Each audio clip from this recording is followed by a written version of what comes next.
I'm absolutely sure that the implementing of a digital workflow in the daily office for a restorative clinician makes it much easier for all the parties who are involved in the treatment, even for the patient.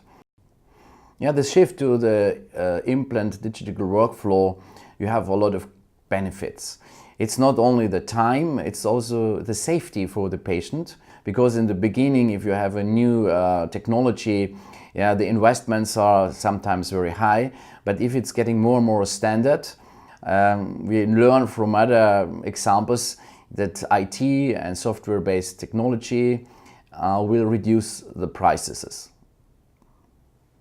And I recommend not to start by the big cases with a full arch restoration and a lot of augmentations. Start with the cases you do mostly.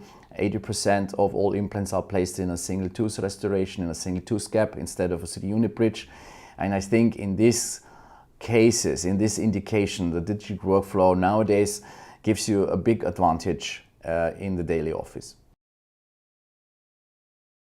In the daily use with the digital workflow, it gets easier because it's more reliable. And because it's more reliable, because you place the implant where you are planned to place it, you place the crown on that way that you have planned before on the simulation on the virtual patient, it makes it more easier and faster. The first workflow, the lab side workflow, is in my opinion easier to use for the beginners because they have no invest, and even they don't have to be very big educated in using the software for planning, because this can be outsourced.